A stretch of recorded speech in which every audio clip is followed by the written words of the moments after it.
Hello everyone, welcome to Free Study. So this is next video for September 2020 Current Affairs Compilation. Page number 77 तक हमने कर लिया है. आज हम पेज नंबर 77 to 85 के नोट्स करेंगे एंड ये नोट्स मैंने खुद बनाए हैं, so you can easily trust on these notes. ये कंप्लीट है. आफ्टर रीडिंग दीज नोट्स आपको पीडीएफ पढ़ने की ज़रूरत नहीं है. ये कंप्लीट नोट्स हैं, ठीक है. तो trust factor is very important, you have to maintain that and I am maintaining the same. तो आपको भी मेंटेन करना होगा. इसके साथ साथ आप चैनल को सब्सक्राइब ज़रूर कीजिए, बेल आइकन ज़रूर प्रेस कीजिए एंड स्टार्ट करते हैं. फर्स्ट पेज थोड़ा आपको कम क्लियरली विजिबल होगा, बट डोंट वरी, बाकी सारे पेजेस आपको क्लियरली विजिबल होंगे, तो इसके साथ थोड़ा सा आप मैनेज कर लीजिए. चलिए स्टार्ट करते हैं इंडस वाटर ट्रीटी से. तो इंडस वाटर ट्रीटी न्यूज़ में है एंड 19 सितंबर को 60th एनिवर्सरी इसकी हुई. इंडिया एंड पाकिस्तान के बीच में आपको पता होगा इंडस रिवर जो है उसकी ट्रीटी है एंड एक तरीके से क्या ट्रीटी है कि पानी का डिस्ट्रीब्यूशन कैसे होगा. ये कराची में साइन हुई थी prime minister Jawaharlal Nehru and Pakistan के प्रेसिडेंट अयूब खान के बीच में. इसको ब्रोकर किया था वर्ल्ड बैंक ने, ठीक है. तो थर्ड पार्टी इन्वॉल्व है, ये ध्यान रखिएगा. इंडिया के पास कंट्रोल था बेज, रवि एंड सुतलेज रिवर का. पाकिस्तान के पास इंडस, चेनाब एंड झेलम. तो अगर आपको इसकी क्रोनोलॉजी भी पता होगी तो पहले आपकी इंडस आती है, फिर झेलम, फिर चेनाब, फिर रवि, फिर बेज एंड फिर सुतलेज. तो ये जो 3 रिवर्स है आपकी ईस्टर्न साइड, इसका कंट्रोल इंडिया को दिया गया एंड वेस्टर्न साइड में जो है उसका कंट्रोल किसे दिया गया, आपके पाकिस्तान को. तो इंडिया जो है 20% जो वाटर है वेस्टर्न का भी यूज़ कर सकते हैं हम लोग इरिगेशन के लिए, पावर जनरेशन के लिए एंड ट्रांसपोर्ट पर्पस के लिए भी. एंड 3.6 मिलियन जो एकड़ फीट है वो भी इंडिया को दिया गया है. तो फीचर्स क्या है, जो कंट्री के वाटर कमिश्नर्स हैं उन्हें साल में कम से कम 2 बार मिलना होता है. टेक्निकल विजिट्स अरेंज करनी होती हैं ताकि पानी का अच्छे से डिस्ट्रीब्यूशन हो सके एंड डिटेल्स भी शेयर करते हैं कि कितना पानी फ्लो हुआ है, कितना क्वांटिटी पानी यूज़ किया गया है. एक मैकेनिज्म भी है कि किस तरीके से कॉपरेट करें, इंफॉर्मेशन एक्सचेंज होती है कंट्रीज़ के बीच में कि वो रिवर्स का पानी किस तरीके से यूज़ कर रहे हैं. ओके, तो इम्पॉर्टेंट है. 60th एनिवर्सरी हुई है तो इस बार के मेंस में भी पूछा जा सकता है, नेक्स्ट ईयर प्रीलिम्स में भी पूछा जा सकता है एंड मेंस में भी पूछा जा सकता है. सो इम्पॉर्टेंट है क्योंकि आपके जो एग्ज़ाम्स हैं उनमें इनसे रिलेटेड क्वेश्चंस पूछे जाते हैं, जिनकी जैसे अभी 100 एनिवर्सरी होती है, ठीक है. तो इन क्वेश्चंस को ज़रा ध्यान रखा कीजिए. चलिए नेक्स्ट है आपका the quad. Quad is very important and क्यों इंपॉर्टेंट है, क्योंकि चीफ ऑफ डिफेंस स्टाफ जो हैं जनरल बिपिन रावत जी, उन्होंने भी कहा कि ये एक अच्छा मैकेनिज्म है जिसके थ्रू जो इंडियन ओशन पैसिफिक रीजन है वहाँ पर फ्रीडम ऑफ नेविगेशन मिलता है, ठीक है. अब ये देखिए नेक्स्ट पेजेस आपको क्लियरली विजिबल है. तो इसके अंदर 4 कंट्रीज़ हैं एंड येस जो फर्स्ट पेज ब्लर्ड हो गया है तो मैं उसको आपको पीडीएफ के अंदर दोबारा से क्लिक करके फिर आपको दूंगी, ठीक है. जिसको ये पीडीएफ चाहिए तो आप इसको काफ़ी कम कॉस्ट पे अवेल कर सकते हैं. You have to email me, आप मुझे ईमेल कर दीजिएगा एंड देन आपको मैं सारी डिटेल्स बता दूंगी, ठीक है. तो आपको ये बहुत ही अच्छे नोट्स मिल जाएंगे एंड वीडियो सुनने के बाद अगर आप इसको 10 मिनट्स भी देते हैं, हार्डली अगर आप बहुत स्लो रीडर भी हैं, अगर आप 15-20 मिनट्स भी देंगे तो भी आपको ये बहुत जल्दी रिवाइज हो जाएंगे. एंड ये मैंने इसी तरीके से प्रिपेयर किया है कि आपके मेंस में भी काम आ जाए. बिल्कुल मैंने पॉइंट्स में लिखने की कोशिश की है एंड प्रीलिम्स के लिए भी सारे फैक्ट्स लिखे हैं, ठीक है. तो Japan, India, Australia and US की है एक कॉमन ग्राउंड है क्वाड की डेमोक्रेटिक नेशंस का. एंड यहाँ पर सबका यही मेन एम है कि मैरीटाइम ट्रेड एंड जो सिक्योरिटी है वो बिना किसी रुकावट के हो सके. तो लाइक माइंडेड कंट्रीज़ हैं जो कि नोट्स शेयर करते हैं. अब ये नोट्स ये वाले नोट्स नहीं है जो मैं आपके साथ शेयर करूंगी, बल्कि म्यूचुअल इंटरेस्ट के. एंड इससे सबसे पहले जो जापान के प्राइम मिनिस्टर थे शिंजो एबे, उन्होंने 2007 में सजेस्ट किया था कि एक open and free Indo Pacific होना चाहिए ताकि इंटरेक्शन हो सके कंट्रीज़ के बीच में एंड इसे कोई एक्सक्लूसिव कंटेंट की तरह ना देखा जाए. चाइना के क्या व्यूज़ हैं, चाइना के व्यूज़ ये हैं कि जो क्वाड है वो कोई मिलिट्री डायमेंशन नहीं लेती किसी भी कंट्री के खिलाफ. एंड इवन उन्होंने इसको एक तरीके से एशियन नाटो भी दे दिया था, that is North Atlantic Treaty Organization, आपने सुना होगा. तो इन्होंने आशियान नाटो का नाम इसे दे दिया था एंड कहा था कि ये 2 सीज का जो कॉन्फ्लुएंस है ये एक तरीके से इंडिया के, एंड ये किसने कहा था, देखिए कॉन्फ्लुएंस ऑफ 2 सीज, ये जापानीज जो प्राइम मिनिस्टर शिंजो एबे अभी हमने पढ़े उन्होंने कहा है. एंड जापान ने ये कहा तो चाइना को भी मौका मिल गया ये कहने का कि हाँ ये इंडिया को इकोनॉमिक राइज में भी हेल्प करेगा. चलिए नेक्स्ट टॉपिक करते हैं, ब्रिक्स कल्चर मिनिस्टर्स मीटिंग। तो आज मैं इसको अंडरलाइन करना भूल गई हूँ, सॉरी फॉर दैट। तो ब्रिक्स ब्रिक्स की आपको फुल फॉर्म पता होनी चाहिए। कौन कौन सी कंट्रीज़ हैं? Brazil, Russia, India, China and south Africa. इनकी 5वीं मीटिंग हुई वीडियो कॉन्फ्रेंस के थ्रू। किसके चेयरमैनशिप में? रशिया के चेयरमैनशिप में। 2001 में जो ब्रिटिश इकोनॉमिस्ट थे जिम ओनेल, उन्होंने इस टर्म को कॉइन किया था ब्रिक्स को। ठीक है, तो बी से ब्रिक्स, बी से ब्रिटिश, इस तरीके से आप ध्यान रख सकते हैं। सबसे पहले इसकी जो मीटिंग हुई थी वो 2006 में हुई थी। अफ्रीका ने इसे 2010 में ज्वाइन किया। तब से इसका नाम क्या बन गया? पूरा बेसिक। ठीक है, की पॉइंट्स क्या ध्यान रखेंगे आप लोग कि हर साल चेयरमैनशिप जो होती है वो रोटेट होती रहती है। अभी लीडर्स की समिट भी हुई थी। एंड जब 6th ब्रिक्स समिट हुई थी फोर्टलीजा 2014 के अंदर, तब न्यू डेवलपमेंट बैंक भी बनाया गया था and BRICS contingent reserve arrangement भी साइन हुआ था। सो इम्पॉर्टेंट है, मैंने सभी पॉइंट्स, इंपॉर्टेंट पॉइंट्स लिखे हैं। Again, I'm telling you, you can trust on my notes. These are complete and full-fledged. These are very much beneficial. ये आपको लंबे लंबे PDF पढ़ने से छुटकारा देंगे। ठीक है, चलिए कॉपरेशन कैसे अचीव होता है ब्रिक्स के अंदर? तो 3 ट्रैक हैं। पहले जो फॉर्मल डिप्लोमेटिक एंगेजमेंट होती है, मींस गवर्नमेंट ऑर्गेनाइजेशंस की। फिर दूसरे में जो गवर्नमेंट एफिलिएटेड इंस्टीट्यूशंस हैं उनके बीच में एंगेजमेंट। देन थर्ड नंबर पे जो सिविल सोसाइटी हैं या जो पीपल टू पीपल एंगेजमेंट है उन्हें इंक्लूड किया जाता है। Next is Shanghai Cooperation Organisation SCO। तो शंघाई कॉपरेशन ऑर्गेनाइजेशन के अंदर अभी ये DM और FM ध्यान रखिएगा। FM से आपका फाइनेंस मिनिस्टर, DM से हैं आपके डिफेंस मिनिस्टर। तो शंघाई कॉपरेशन ऑर्गेनाइजेशन अभी मैं आपको पूरा पढ़ाऊंगी भी। तो मीटिंग हुई defence ministers and foreign ministers के बीच में। ये एक इंटर गवर्नमेंट इंटरनेशनल ऑर्गेनाइजेशन है, 2001 में ये बनी थी। अब इसके अंदर देखिए सभी तान को ले लीजिएगा, सिर्फ पाकिस्तान को छोड़ के। ठीक है, जब ये बनी थी 2001 में, कजाकिस्तान, तजिकिस्तान, उज्बेकिस्तान, किर्गिस्तान, ये चारों इन्वॉल्व थे, प्लस चाइना एंड रशिया। ठीक है, मैं आपको लर्न करने की ट्रिक भी बता रही हूँ। इन्होंने एक शंघाई 5 मैकेनिज्म से ये के बाद आए। SCO चार्टर साइन हुआ जब सेंट पीटर्सबर्ग के अंदर SCO हेड्स ऑफ मीटिंग हो रही थी जून 2002 में। एंड ये फाइनली फोर्स में आया 2003 में। Official language Russian and Chinese है। अब देखिए इनके गोल क्या है? गोल सारे एम है, सब कुछ है इसके अंदर। Trade, education, economy, health, research, environment, cooperation, Pacific trade, सब कुछ इसके अंदर इन्वॉल्व है शंघाई कॉपरेशन ऑर्गेनाइजेशन के अंदर। अगर किसी को गोल ना भी याद रहे तो आप सारी अच्छी अच्छी बातें इसके अंदर लिख सकते हैं। इसकी बॉडीज़ जो है वो ध्यान रखिएगा, क्योंकि बॉडीज़ आप जो चाहे वो नहीं लिख सकते। तो एक तो होती है heads of state council. Heads of state council साल में एक बार मिलती है एंड ये ही डिसीजंस लेती है। Then heads of government council, ये भी साल में एक बार मिलते हैं। ये लोग स्ट्रैटेजी डिस्कस करते हैं, किस तरीके से बजट इंप्रूव करना है, प्रायोरिटी एरियाज क्या क्या हैं। 2 परमानेंट बॉडीज़ है, SCO सेक्रेटेरिएट है एंड एग्जीक्यूटिव है, that is committee of regional anti terrorist structure rats. ये रैट्स का काम यहाँ पे भी आएगा, तो इसको ध्यान रखिए। 2 परमानेंट बॉडीज, एक SCO सेक्रेटेरिएट, दूसरी एग्जीक्यूटिव कमिटी ऑफ रैट्स। अब जो SCO सेक्रेटरी हैं, जनरल जो होते हैं, एंड जो डायरेक्टर हैं एग्जीक्यूटिव कमिटी के, इन्हें हेड्स ऑफ स्टेट अपॉइंट करते हैं 3 साल के लिए। ठीक है, तो ये थोड़ा लर्निंग है, you have to cram it. अब देखिए, अब इसके अंदर 8 मेंबर स्टेट्स हैं, जो पहले हमने 6 पढ़े, सभी तान एंड उसके साथ पाकिस्तान भी ऐड कर दीजिए और इंडिया को भी ऐड कर दीजिए। ऑब्जर्वर ध्यान रखिएगा, ऑब्जर्वर मैंने देखिए बीमा से लर्न किया हुआ है। B से आपका बेलारूस, I से है ईरान, M से है मंगोलिया, A से है अफगानिस्तान। 6 डायलॉग पार्टनर्स हैं, ये आपको लर्न करने होंगे। अजरबैजान, अर्मेनिया, तो अजरबैजान ये आपको ध्यान रहेंगे, लड़ाई हो रही है। Cambodia, Nepal, Turkey and Sri Lanka.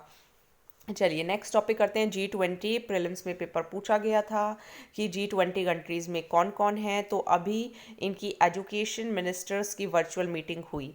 3 areas पर ध्यान देते हैं कि अगर मान लीजिए कोई सिचुएशन क्राइसिस है तो उस टाइम पे भी कंटिन्यू रहे। चाइल्डहुड केयर पर ध्यान दिया जाए, एजुकेशन में इंटरनेशनलाइजेशन अचीव हो सके। ठीक है, ध्यान रखिएगा, इंपॉर्टेंट पॉइंट्स हैं। सऊदी अरेबिया ने जो लीडर समिट थी वो होस्ट की थी 2020 में। एंड इस G20 के अंदर वो इकोनॉमीज़ हैं जो कि बड़ी हैं एंड फास्टेस्ट ग्रो हो रही हैं। ये ध्यान रखिएगा, थोड़ा ब्लर हो गया है, मैं आपको बता देती हूँ। 85% GDP एंड 2/3 पॉपुलेशन, क्योंकि अभी आप देखेंगे कि मोस्टली जो 20 कंट्रीज़ हैं वो बिग वंस ही हैं। एंड इसको कहा जाता है the summit of financial markets and world economy. इसका अगर हम थोड़ा जेनेसिस देखें तो 1997-1998 में एशियन फाइनेंशियल क्राइसिस हुए थे।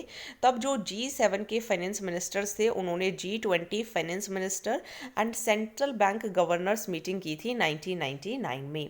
इसके अंदर कोई परमानेंट स्टाफ नहीं होता, हर साल जो मीन्स रोटेटिंग बेसिस पे प्रेसिडेंसी मिलती है। पहली मीटिंग 1999 में हुई थी, क्योंकि अभी हमने पढ़ा ना 1997-98 में क्राइसिस हुए थे, उसकी वजह से ये बनी थी।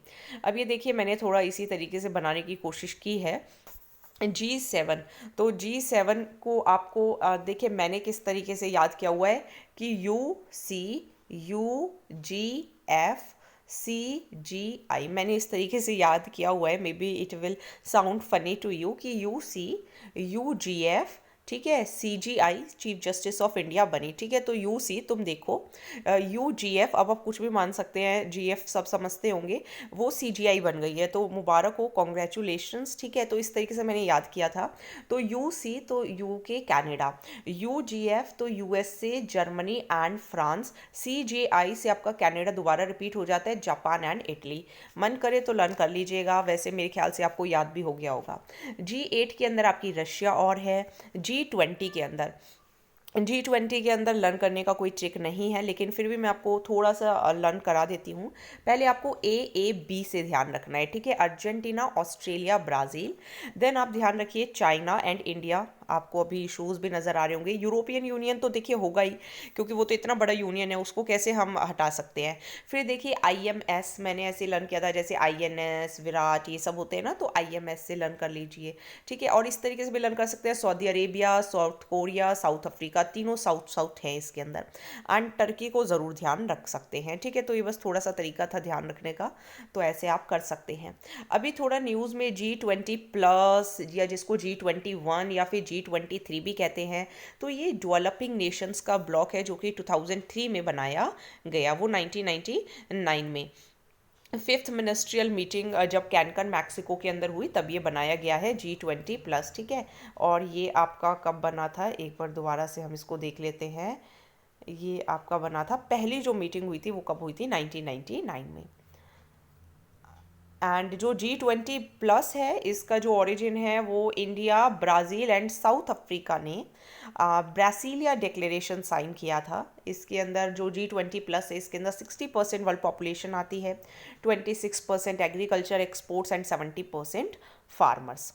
नेक्स्ट टॉपिक करते हैं, India and China agree on 5 point action plan. तो आपने देखे होंगे बहुत सारे इश्यूज़ ड्यू टू बॉर्डर्स, तो जिसकी वजह से इंडिया और चाइना एग्री हो गए कि वो 5 पॉइंट एक्शन प्लान बनाएंगे, ताकि जो टेंशन्स हैं लाइन ऑफ एक्चुअल कंट्रोल के पास, उसको कम किया जा सके। लाइन ऑफ एक्चुअल कंट्रोल आपका जम्मू एंड कश्मीर के अंदर है।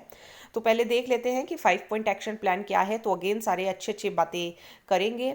दोनों प्राइम मिनिस्टर्स के बीच में एक कॉन्सेंसस हुआ कि डिस्प्यूट्स जो हैं वो डिफरेंसेस की वजह से ना हो, एंड कोशिश की जाए टेंशन्स को कम करने की, जो प्रोटोकॉल्स हैं उन्हें फॉलो किया जाए, एक नया कॉन्फिडेंस बिल्डिंग मेजर्स बनाए जाएं, डायलॉग्स जो हैं वो कंटिन्यू रहें विद जो हमारे जो national security adviser Ajit Doval ji हैं एंड मिस्टर वैंग के बीच में। क्या डिस्कस नहीं हुआ, डिस्कस ये नहीं हुआ, कुछ भी देखिए बोला नहीं गया कि भाई पहले की जैसे सिचुएशन कब होगी या क्या स्टेटस है अब कंट्रीज़ का, कुछ भी ये डिस्कशन नहीं हुआ। एंड चाइना को ये भी नहीं कहा गया कि भाई वो अपनी पोजीशन में जो पैंगोंग सो के अंदर वो जो आगे आ गए थे वहाँ से वो थोड़ा पीछे और हटें, तो ये भी कुछ बात नहीं हुई। फेस ऑफ्स क्यों होते हैं, फेस ऑफ्स इसीलिए हो रहे हैं क्योंकि जो लाइन ऑफ एक्चुअल कंट्रोल है उसे कभी भी डिमार्केट किया ही नहीं। तो दोनों अलग अलग मीन्स 2 डज़न स्पॉट्स पर अलग अलग परसेप्शंस हैं। जब भी पेट्रोल्स मीन्स एक दूसरे से इनकाउंटर करते हैं तो फेस ऑफ हो जाता है, एंड फेस ऑफ हुआ था जो 2005 एंड 2013 में भी।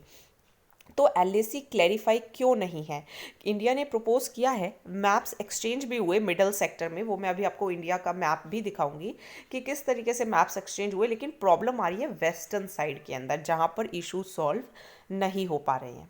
ठीक है, चलिए नेक्स्ट करते हैं, UN conventions on international settlement agreements resulting from mediation, mediation के थ्रू किस तरीके से आप केसेस को मीन्स कोई भी एग्रीमेंट्स हो उन्हें सेटल कर सकते हैं। तो ये 12 सितंबर 2020 को बनाया गया है। So very new. United nation general assembly ने इसे 20 दिसंबर 2018 को अडॉप्ट कर लिया था। 7 अगस्त को सिग्नेचर के लिए भी रखा गया सिंगापुर के अंदर, तो इसलिए इसको Singapore convention on mediation and पहली यूनियन टेरिटरी भी कहा जाता है, सॉरी यूनियन टेरिटरी नहीं, यूएन ट्रीटी भी कहा जाता है, जो कि साइन हुई है। अब इसके फीचर्स क्या क्या हैं? एप्लीकेबल है ये सभी इंटरनेशनल कॉमर्शियल सेटलमेंट एग्रीमेंट्स के लिए जो मीडिएशन के थ्रू हो सकें, जो मीडिएशन के थ्रू नहीं हो सकते बल्कि किसी जुडिशियल प्रोसीडिंग के थ्रू हो सकें, एंड जो कोर्ट्स होंगे कॉन्ट्रैक्टिंग पार्टी के वो भी एप्लीकेशंस को हैंडल करने की कोशिश करेंगे थ्रू रूल्स ऑफ प्रोसीजर। ठीक है, तो मीन्स कोई भी अगर इश्यूज होते हैं तो उनको सॉल्व करने की एक तरीके से प्रक्रिया है। 53 साइनेटरीज हैं जिसमें इंडिया, चाइना एंड यूएस भी है। इंडिया ने भी इसे अप्रूव कर दिया था 2019 में। फ़ायदे क्या होंगे? फ़ायदे यही होंगे, अगर मान लीजिए हमारी कंट्री में कोई अपने आ जाकर पैसे इन्वेस्ट करता है तो उसको ये डर नहीं होना चाहिए कि इस कंट्री के तो इस जगह पर इशू चल रहे हैं। तो कॉन्फिडेंस बूस्ट करना होगा इन्वेस्टर का, एक पॉजिटिव सिग्नल देना होगा फॉरेन इन्वेस्टर्स को कि वो यहाँ पर आकर इस सॉल्व कर सकते हैं, बिकॉज हमारे पास ऑल्टरनेटिव डिस्प्यूट रिजोल्यूशन मैकेनिज्म है। एंड बिजनेसेस को सर्टेनिटी दिखानी होगी कि क्रॉस बॉर्डर डिस्प्यूट्स को सॉल्व किया जाए थ्रू मीडिएशन। चाइना क्या कहता है? नेक्स्ट टॉपिक करते हैं। चाइना कहता है कि इंडिया जो है वो बॉर्डर एग्रीमेंट्स को वायलेट करता है। अब क्या कहा है वो हम माने ना माने, दुनिया माने ना माने, दैट इज़ डिफरेंट इशू, लेकिन चाइना ये कहता है कि इंडिया ने 1993 और 1996 के जो बाउंड्री एग्रीमेंट्स हैं उन्हें वायलेट किया है। एंड कुछ और बॉर्डर एग्रीमेंट्स भी हुए थे, 2005 में भी हुए थे, 2013 में भी हुए थे, ताकि बाउंड्रीज को सेटल डाउन किया जा सके। 1993 में भी हुआ था, that is agreement on maintenance of peace and tranquillity along LAC in Sino Indian border. तो क्या मीन्स साइन हुआ था कि मिलिट्री फोर्सेस रखेंगे, ट्रूप लेवल्स को कम करेंगे। ठीक है, तो मैंने बिल्कुल क्रक्स पॉइंट आपको बता दिया है। इनके आगे पीछे वर्ड्स आप ऐड कर सकते हैं। 1996 में एग्रीमेंट हुआ था कॉन्फिडेंस बिल्डिंग मेजर्स पर, कि अगर मान लीजिए कोई एक दूसरे की टेरिटरी के अंदर कोई ट्रूप मूवमेंट होती है तो पार्टीज उनको ऑब्जर्व एंड इंस्पेक्ट भी कर सकती है। तो 1996 में ये एग्रीमेंट हुआ था। अब थोड़ा सा इशू देख लीजिए, अगर आप इस बार मेंस दे रहे हैं एंड अगर नेक्स्ट टाइम भी दे रहे हैं तो मे बी वहाँ पर भी इसका क्वेश्चन आने की संभावना है, तो आप ये थोड़ा सा देख लीजिए एंड ये आप PDF के अंदर भी देख सकते हैं। तो कोई ग्राउंड रियलिटी नहीं है, डेफिनेशन की कमी है। 4050 किलोमीटर का ये बॉर्डर है जिसमें से 3290 डिस्प्यूटेड है। अगर आप वेस्टर्न साइड में देखेंगे जम्मू एंड कश्मीर तो ये 2150 किलोमीटर का है। हिमाचल प्रदेश एंड उत्तराखंड में देखेंगे तो 625 किलोमीटर का है। भूटान का देखेंगे तो यहाँ पे डोकलाम ट्राई जंक्शन आपको मिलेगा। ईस्टर्न साइड में अरुणाचल प्रदेश में आपको 1140 किलोमीटर मिलेगा। तो इस तरीके का मैप भी आप बना सकते हैं, पेपर में बना सकते हैं। अभी मैं भी देख ले इसीलिए बना रही हूँ क्योंकि अगर मेंस का पेपर लिखेंगे तो वहाँ पे बनाने की प्रैक्टिस होनी चाहिए, तो इसीलिए मैं PDF नोट्स भी बना रही हूँ। ठीक है, एंड नोट्स इसलिए भी बना रही हूँ क्योंकि इनसाइट्स के जो PDF है उनको यूज़ करने में कॉपीराइट इश्यूज़ का डर है। तो जस्ट बस PDF यूज़ करने से, क्योंकि समझा मैं रही हूँ, सब मेहनत मैं कर रही हूँ, तो सिर्फ PDF की वजह से I don't want any type of strike on my channel. So that's why मैं नोट्स बनाऊंगी एंड नोट्स से ही मैं आपको पढ़ा रही हूँ। ठीक है, तो यही कारण है PDF से ना पढ़ाने का। एंड इससे मुझे देखिए, मैं पढ़ाती हूँ अपने पढ़ने के लिए, बहुत ही क्लियर बात है, इसमें कोई डाउट नहीं है। मैं आपको पढ़ाती हूँ क्योंकि मुझे खुद पढ़ना है एंड मेरे पढ़ने के साथ साथ अगर किसी को फ़ायदा होता है तो वो ज़रूर फ़ायदा ले, क्योंकि मैं पढ़ाने में फिर कोई कमी नहीं छोड़ती हूँ। जो भी लिखा होता है उसको पूरे तरीके से समझाने की कोशिश करती हूँ। एंड टाइम की कमी की वजह से मैं कोई कॉमर्स का टॉपिक नहीं ले पाती हूँ, क्योंकि दैट इज़ सब्जेक्ट कि जिसके अंदर मैं खुद अपने क्वेश्चन वगैरह सॉल्व करती रहती हूँ। सो सॉरी फॉर दैट, उन वीडियोज़ को मैं नहीं बना पा रही हूँ। सो प्लीज़ आप वो अपने आप ही कर लें। चलिए, US keen on finding BECA at 2+2 dialogue. तो ये 2+2 डायलॉग इम्पॉर्टेंट है एंड 2+2 का क्या मतलब होता है वो भी मैं आपको बताऊंगी। तो US जो है वो बहुत ही कीन है कि बस BECA जो है वो फाइनलाइज हो जाए। क्या है BECA?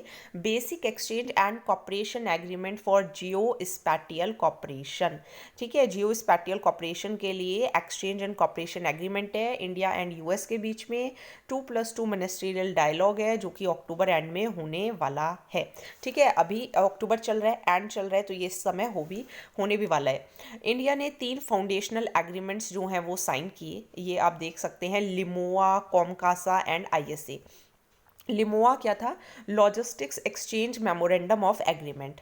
कॉमकासा क्या था? Communications compatibility and security agreement. And आपका GSOMIA क्या है? That is general security of military information, and इसको और एक्सटेंड किया गया है इंडस्ट्रियल सिक्योरिटी एनेक्स तक। इसका सिग्निफिकेंस क्या है? देखिए, हमारे लिए ये फ़ायदा होगा अगर हम यूएस के साथ डील करते हैं एंड साइन करते हैं, तो इंडिया को भी यूएस की एक्सपर्टीज़ मिल पाएगी, हम भी उनका मिलिट्री को यूज़ कर पाएंगे, ऑटोमेटेड हार्डवेयर सिस्टम को, वेपन्स को, जैसे कि cruise, ballistic missiles and drones, क्योंकि इंटरनेशनल रिलेशंस बनाना is also very important. 2+2 dialogue के अंदर आपके foreign minister and defence ministers आते हैं, ठीक है, दोनों कंट्री के, एंड उनके बीच में मीटिंग होती है स्ट्रैटेजिक इश्यूज़ को लेकर। इसके थ्रू जो इंडिया यूएस की जो स्ट्रैटेजिक एंड जो कमर्शियल डायलॉग होता था ट्रेड एंड कमर्शियल इश्यूज़ का, वो रिप्लेस हो गया है, तो अब ये BECA बन गया है। चलिए लास्ट टॉपिक करेंगे आज का, कतरी लेबर लॉज रिफॉर्म्स। तो कतर की सरकार ने, आपको वहाँ के अमीर पता होंगे, तो उन्होंने कहा है कि हम अपने लेबर लॉज को सुधारेंगे। अब सभी वर्कर्स के लिए लॉज एप्लीकेबल होंगे, चाहे कोई डोमेस्टिक सेक्टर में काम करता हो, फॉर्मल में, इनफॉर्मल में। कफाला सिस्टम, कफाला, काफिला, maybe I don't know the exact pronunciation, तो उसको अबॉलिश कर दिया गया है। काफिला सिस्टम के अंदर क्या होता था, अगर मान लीजिए कोई वर्कर यहाँ से यहाँ जा रहा है, तो एम्प्लॉयर से सर्टिफिकेट लेना पड़ता था जॉब चेंज करने से पहले। तो अब क्या रूल्स आए हैं कि अगर मान लीजिए आप कहीं पे 2 साल से कम समय काम किया है, तो आप उसको 1 महीने का नोटिस दीजिए and you can change your job. अगर आपने 2 साल से ज़्यादा काम किया है, तो आप 2 महीने का नोटिस दीजिए and then change your job. इसके साथ साथ जो वेजेस थी वो भी 25% तक बढ़ा दी गई, अब 1000 कतरी रियल्स जो है वो जो कर दी गई हैं। एंड ये 2022 के अंदर वर्ल्ड कप का होस्ट भी रहने वाला है कतर। काफिला मतलब होता है गारंटी देना, to take care of, Arabic में 1950 में साइन हुआ था। एंड जो गल्फ कॉपरेशन काउंसिल है, वहाँ पे इसको प्रैक्टिस किया जाता है, जैसे कि Bahrain, Kuwait, Oman, Saudi Arabia, UAE and Arab states of Jordan and Lebanon के अंदर भी। क्यों अबॉलिश कर देना चाहिए? क्योंकि देखिए, ज़बरदस्ती किसी से काम करवाना, फोर्स्ड लेबर कराना, किसी से कम पैसों में काम कराना, एक्सप्लॉइट करना, तो उसको ये चीज़ ख़त्म करेंगे नए लेबर लॉज। ये आज के टाइम में मॉडर्न डे स्लेवरी के समान है, ये क्राइम है, इससे और डिटेंशन एंड डिपोर्टेशन होती है, कॉन्फ्लिक्ट होते हैं, लेबर लॉज कॉन्ट्राडिक्ट करते हैं, लेबर की मोबिलिटी भी कम होती है, कोई एक जगह से दूसरी जगह जाने में 10 बार सोचता है। ठीक है, so thank you so much. आपको वीडियो कैसी लगी आप ज़रूर बताइएगा, एंड अगर आपको क्वेश्चन इनके साथ प्रैक्टिस करने हैं प्रीलिम्स एंड मेंस के, तो वो भी बताइएगा। आज मैं आपको क्वेश्चंस भी कराते हैं। तो सबसे पहले हमने पढ़ा था इंडस वाटर ट्रीटी, तो उसके ये क्वेश्चंस हैं। क्वेश्चन मेंस का क्वेश्चन यहाँ पे थोड़ा छुप गया है। मेंस का क्वेश्चन यही था कि इंडस वाटर ट्रीटी को डिस्कस कीजिए। प्रीलिम्स में इंडस एंड इसकी ट्रिब्यूटरीज, ठीक है। इंडस वाटर ट्रीटी कब साइन हुई? 1960 में। किसने ब्रोकर की? वर्ल्ड बैंक ने। ट्रीटी के हाईलाइट्स क्या थे? वेस्टर्न रिवर का वाटर ये यूज़ करेंगे, वो 3 रिवर्स के नाम, एंड 20% हम वेस्टर्न का भी यूज़ कर सकते हैं। परमानेंट इंडस कमीशन के क्या काम है? तो यही काम है कि वो स्टेबिलिटी वगैरह बना के रहें। कौन से हाइड्रो इलेक्ट्रिक प्रोजेक्ट्स न्यूज़ में है? So this you have to Google. तो यहाँ पे मैं आपको हल्का सा मैप भी दिखा देती हूँ। ये आपकी इंडस रिवर है, ठीक है, जो यहाँ आपको यहाँ पे दिखाई नहीं गई है। So this is your Indus river, ये आपको यहाँ से दिखाई देगी, ठीक है। This is your Indus river, and यहाँ पे थोड़ा बीच बीच में थोड़ी सी मिसिंग है, वैसे आपकी इंडस रिवर यहाँ से शुरू हो जाती है, ठीक है। देन आपकी झेलम आती है, देन आपकी चेनाब, देन आपकी रवि, देन बेस, देन सुतलेज, ठीक है। जो आपकी सुतलेज है एंड जो इंडस रिवर है वो आपकी यहाँ से निकलती हैं तिब्बत वाले एरिया से, ठीक है। तो इसको थोड़ा आप और देख लीजिएगा, इसमें ज़्यादा क्लियर नहीं है। ये पंजनड ध्यान रखिएगा, ये 5 रिवर्स जो जहाँ पे मिलती हैं इसको पंजनड कहा जाता है। नेक्स्ट ये यहाँ पे देखिए मेंस का क्वेश्चन, इंडस वाटर ट्रीटी का सिग्निफिकेंस को समझाइए। देन देखिए क्वाड के अंदर 4 कौन सी कंट्रीज़ हैं, सबसे पहले कब प्रपोज किया गया था, ठीक है। तो ये सब क्वेश्चंस पूछे जा सकते हैं। एंड जोग्राफिकल ओवरव्यू, कौन कौन से सीज एंड स्टेट्स हैं। मेंस में क्या पूछा जा सकता है कि क्वाड को एक रिवाइवल एंड क्या एक री इन्वाइगोरेशन की ज़रूरत है, सो उसको डिस्कस कीजिए। तो वही लिखना है, बस थोड़ी बातें इधर उधर कर देनी है। ब्रिक्स का ऑरिजिन क्या है, साउथ अफ्रीका ने कब ज्वाइन किया, new development bank, and which are the NDB funded projects in India, Fortaleza declaration क्या था, ठीक है, ब्रिक्स का कॉन्टिजेंट रिजर्व अरेंजमेंट क्या है। तो ये पीडीएफ में मेंशन नहीं है, ये मत सोचिएगा कि पीडीएफ के अंदर से मैंने नहीं पढ़ाया है, नहीं, ये एक्स्ट्रा क्वेश्चन है, you have to Google it. New development bank क्या है, आशियान इंफ्रास्ट्रक्चर इन्वेस्टमेंट बैंक क्या है, इनके थ्रू क्या क्या चेंजेस आ रहे हैं, तो ये सब आपको देखने होंगे। शंघाई 5 क्या था, एससीओ चार्टर क्या है, एससीओ के फाउंडिंग मेंबर्स क्या है, इंडिया ने कब ज्वाइन किया, इंडिया एंड पाकिस्तान ने इकट्ठे ज्वाइन किया था ना। परमानेंट बॉडीज, ऑफिशियल लैंग्वेज आपकी रशियन एंड चाइनीज़, एससीओ का ऑब्जेक्टिव एंड सिग्निफिकेंस को समझाइए। देन देखिए G20, G20+, G7, G8 में क्या डिफरेंस है, इनके क्या ऑब्जेक्टिव्स हैं, क्या लोकेशंस हैं। 2003 ब्रासीलिया डिक्लेरेशन क्या कहता है, G20 लीडर समिट कौन होस्ट कर रहा है, ठीक है। एंड क्या आपको लगता है कि जो रिसेंट G20 समिट्स हुई, they are talking, they have turn into talking shops rather than getting down to brass tacks. तो क्रिटिकली एनालाइज करना है, मतलब एडवांटेजेस और डिसएडवांटेजेस दोनों बतानी है। देन देखिए एलओसी क्या होता है, एलएसी क्या है, नथुला क्या है, पेंगोंग सो कहाँ है, अक्साई चीन को कौन एडमिनिस्टर करता है, नकुला क्या है, ठीक है। तो ये सब आपको देखने होंगे। पेंगोंग सो लेक का इंपॉर्टेंस समझाना है। Then Qatar labour law reforms क्या रहे, काफिला सिस्टम क्या है, कौन कौन सी कंट्रीज़ हैं, तो गल्फ कॉपरेशन काउंसिल वाली। काफिला लेबर सिस्टम क्या होता है, क्यों ये जो सिस्टम है वो अबॉलिश कर दिया, इसको समझाइए। So thank you so much. एक लाइक ज़रूर कीजिएगा, वीडियोस को शेयर ज़रूर कीजिएगा, एंड अगर आपको ये नोट्स चाहिए तो you can email me. Okay, so thank you.